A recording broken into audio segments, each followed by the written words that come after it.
All right, we've got mitochondrial biogenesis now, and some of you may have learned, maybe in school, that the best way to increase the number of mitochondria in muscle fibers is to do long, slow distance endurance training.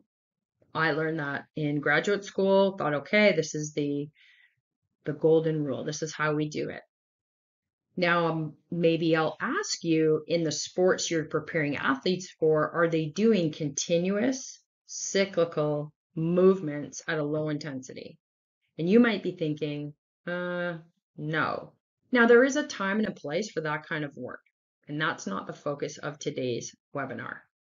I want to offer you that high intensity exercise or HIIT training can also accomplish mitochondrial biogenesis, but it has to be very nuanced.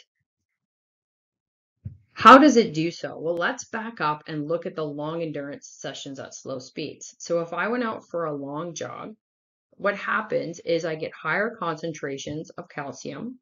Those higher concentrations activate a genetic mitochondrial messenger, and that encourages mitochondrial growth. Okay, check the box. Fine.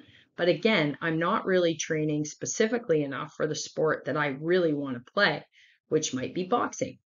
So if I chose a different route and did some intervals, which I'll teach you about in a moment, I chose high intensity exercise, I'm going to get mitochondrial biogenesis as well, just through a different mechanism. And that mechanism leads to an actual reduction in ATP. So as I'm working really, really hard, ATP is dropping. Well, as it drops, it activates a different mitochondrial messenger, and that triggers mitochondrial biogenesis. So that's kind of interesting that we're able to do that. Now let's focus on high intensity exercise, and let's think about what that might look like at the muscle level. So there's some crucial elements that I want to talk to you about that increase mitochondrial density and oxidative enzymes using high intensity exercise. First of all, the stimulus seems to be the muscle contractility itself. It's not a stimulus necessarily of neural or hormonal signaling when it comes to the high intensity exercise. And it's also specific to the muscles that we're actually working.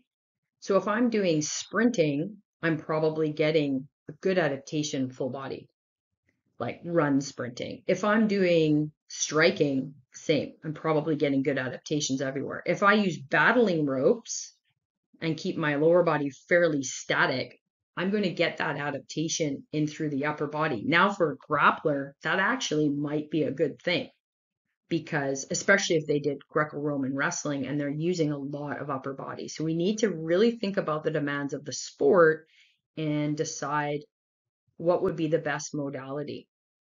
So it seems that speed work, when it's done appropriately, has enough density of muscle contractions and a high velocity of muscle contractions that lead to mitochondrial biogenesis. We, though, have to use this approach more sparingly and be very, very targeted with it. If we did it day in, day out, then it would no longer be high intensity, would it? Because we simply cannot get the velocities and the power outputs day in, day out. We need recovery, we need rest in order to elicit that. What I want you to consider as a take-home message is the more contractions that I can do per unit of time, the more mitochondria I can build using high intensity speed endurance protocols.